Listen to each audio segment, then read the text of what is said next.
രണ്ട് കുട്ടികൾ സൈക്കിളുകൾ പുഴയിൽ നിന്ന് വലിച്ചെടുക്കുമ്പോൾ ആകസ്മികമായി ഒരു ചെറിയ ആണവ ബോംബ് അവരുടെ കാന്തത്തിലുടക്കി. ഈ വാർത്ത അറിഞ്ഞ ഉടൻ പോലീസ് പ്രദേശം അടച്ചുപൂട്ടി. അന്താരാഷ്ട്ര മത്സരം നടക്കാനിരിക്കുന്ന സ്ഥലമായിരുന്നു അത്.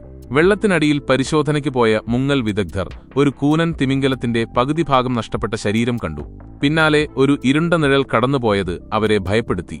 അവർ കരക്കെത്തി കാര്യങ്ങൾ മേയറായ സ്ത്രീയോട് പറഞ്ഞു. എന്നാൽ മേയർ മുന്നറിയിപ്പ് ഗൗരവമായി എടുത്തില്ല. ലിസ തന്റെ ടീമിനൊപ്പം സ്രാവുകളെ പിടിക്കാൻ ആഴത്തിലേക്ക് പോയപ്പോൾ അവൾ ഒരു മനുഷ്യന്റെ തലയോട്ടികളുടെ വലിയ കൂമ്പാരം കണ്ടു. അതിനു മുകളിൽ നിരവധി ചെറിയ സ്രാവുകൾ നീന്തുന്നുണ്ടായിരുന്നു. മത്സരം തുടങ്ങിയാൽ ഇവ ആളുകളെ ആക്രമിക്കുമെന്ന് മുന്നറിയിപ്പുണ്ടായിട്ടും മേയർ മത്സരം തുടങ്ങി. അപ്പോൾ ലിസ സ്ഫോടക വസ്തുക്കൾ ഉപയോഗിച്ച് കുഞ്ഞു സ്രാവുകളെ കൊന്നു. സ്ഫോടനത്തിൽ അമ്മ സ്രാവ് ഉണർന്നു. അവൾ ലിസയുടെ ബോട്ട് മറിച്ചിട്ടെങ്കിലും ലിസയെ ആക്രമിച്ചില്ല. കുഞ്ഞുങ്ങളുടെ പ്രതികാരമായി അവൾ ഭ്രാന്തമായ രീതിയിൽ മത്സരസ്ഥലത്തേക്ക് പാഞ്ഞു.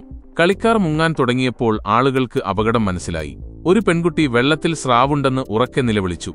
എല്ലാവർക്കും രക്ഷപ്പെടാൻ കഴിയുന്നതിനു മുമ്പ് സ്രാവ് ഒരു കളിക്കാരനെ കൊന്നു. മേയർക്ക് തന്റെ വലിയ തെറ്റ് മനസ്സിലായി. പോലീസ് സ്രാവിന് നേരെ വെടിയുതിർത്തു. അതോടെ സ്രാവ് മനഃപൂർവ്വം രണ്ടാം ലോകമഹായുദ്ധത്തിലെ പീരങ്കി ഷെല്ലുകൾ നിറഞ്ഞ പ്രദേശത്തേക്ക് നീങ്ങി. കുറച്ചു കഴിഞ്ഞപ്പോൾ ഒരു വലിയ സ്ഫോടനം പുഴയെ കുലുക്കി.